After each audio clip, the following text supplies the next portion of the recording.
Ja, men första frågan måste ju bli så här dagen efter. Vad är det för känslor du har i kroppen?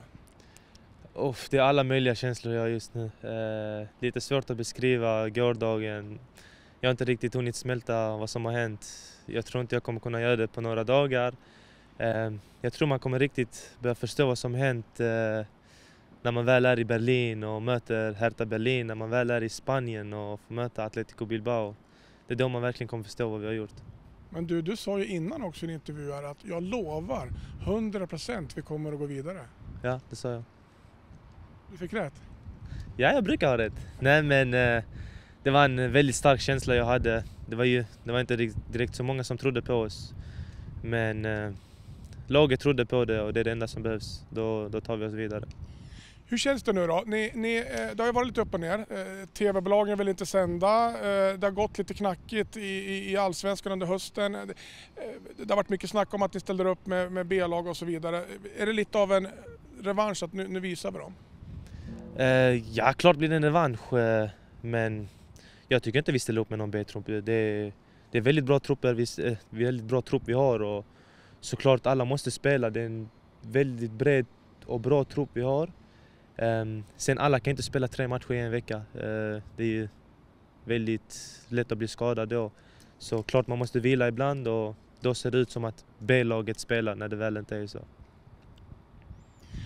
Och dina 2 mål igår då, berätta om dem. Ja, jag säger att det är en snygg passning jag får av Curtis. Han säger att jag snor hans mål. Jag har ingen aning vad han pratar om. Kanske offside, jag vet inte riktigt. Jag har fått se lite bilder där det ser ut som att jag är onside. Men tur att det inte är jag som tar det här beslutet. Och tur att det är bra domare som säger att det inte är offside. Kanske hade varit annorlunda i Allsvenskan. Så som det har sett ut nu det här året i Allsvenskan. Kanske de hade dömt något annat. Vad menar du då? Det låter jag vara osagt.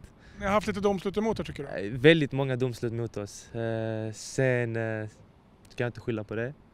Men och andra målet så jag får en passning av Jamie då och ser att jag har ett bra skottläge. Och jag får en helt okej träff men ganska långt ut på sidan så det blir svårt för målvakten.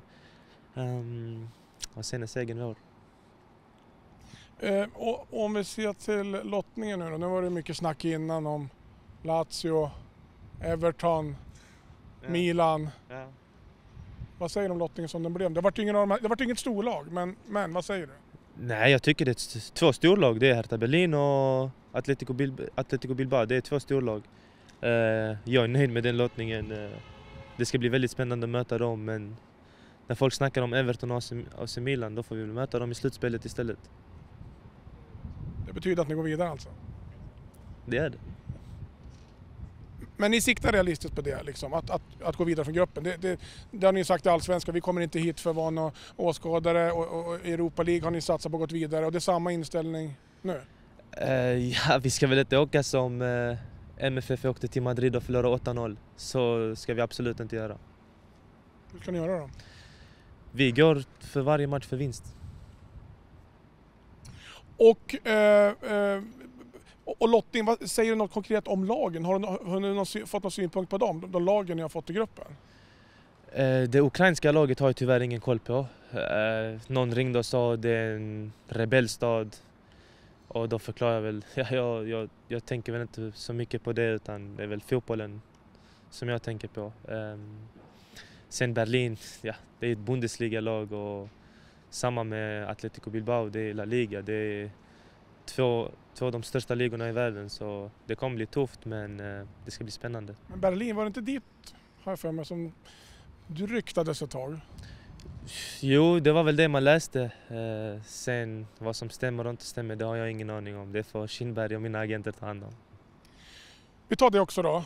Det har spekulerats väldigt mycket om din framtid och att det är många klubbar som är intresserade. Du har väl sagt ungefär att det är klart att jag vill spela en större liga men jag trivs i Östersund. Hur känner du nu då? Nej, men det är väl samma känsla. Vem vill gå från ett lag när man ska spela i Europa League? Jag tror inte någon hade tagit det något annat steg om det inte nu är någonting wow. Men någonting wow, vad syftar du på då? Laget eller pengar? Ja, Jag tänker inte på pengar just nu, jag är lite för ung för det. Kanske när jag blir lite äldre, då ska man tänka på pengar. Jag tänker först och främst på min karriär, vad jag kan uppnå.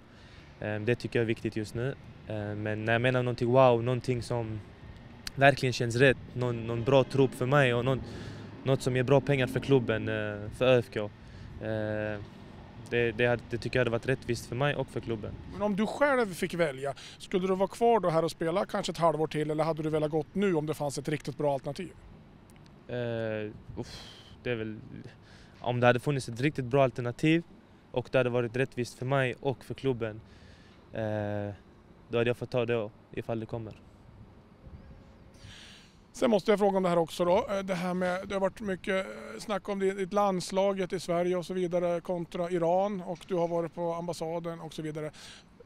Vart står du där nu? Ja, jag var ju i Irans ambassad för att fixa pass. Det är klart nu i alla fall, så det är skönt. Men ja, jag har ju ett alternativ att välja mellan just nu som det ser ut, och det är Iran. De vill verkligen ha mig. Men ja, jag har väl några dagar kvar tills att tänka ut vad jag vill göra. Familjen är här, så vi kan ta ordentligt snack, lite djupa diskussioner. Sen måste jag ta ett beslut. Vad lutar du åt då? Det vet jag inte än. Då. Nej. Om du har båda alternativen nu då, vi säger att Jan Andersson ringer också nu då, du har båda alternativen, hur gör du då? Det får jag ta när det väl kommer. Ifall det kommer. Om han har ringt då? Men han har inte ringt. Men har du någon synpunkt på vilket landslag, om du fick välja, som du helst skulle vilja spela för? Nej, inte just nu, för när det väl kommer på bordet, då hade jag velat ta det här beslutet. Just nu finns det bara ett alternativ på budet. Det är absolut ingen press, absolut ingen hotning mot svenska landslaget. Det är det absolut inte. Jag älskar Sverige och allt som har. Det är de som har utbildat mig och uppfostrat mig, så klart jag har en stor kärlek till Sverige, men klart har jag släktingar och allt det här i Iran som jag jättegärna hade velat göra stolt att få spela för dem också. Men det låter, om jag läser mellan dina rader, som att du är lite besviken på att du inte har hört från svenska landslaget. Besviken. Jag tror jag hade klarat nivån att få spela för svenska landslaget. Jag hade kanske inte varit startspelare, men jag tror heller inte jag hade varit startspelare i Iran, utan det handlar mer om att det landet jag vill representera, det vill jag hjälpa till med. Är jag på bänkstart, det spelar ingen roll. Jag vill bara hjälpa det landet jag väljer på det jag kan. Slutligen, det här Europa-äventyret nu då, som är jätteroligt. Men vad kommer det betyda för ert spel i Allsvenskan, tror du? Såklart kommer det vara lite jobbigt, men vi kommer satsa lika mycket på båda. Fast då gett lite svagare resultat i Allsvenskan. Men det är lite svårt när det blir 2 matcher i veckan att kunna matcha samma tempo som vi hade i början av Allsvenskan, då det gick väldigt bra. Men vi kommer göra allt, vi vill fortfarande hamna i toppen av Allsvenskan. Men sen får vi väl se hur det går i slutet. Vinner ni Europa League? Det hoppas jag. Tror du det? Ja, jag måste tro det. Jag önskar det i alla fall.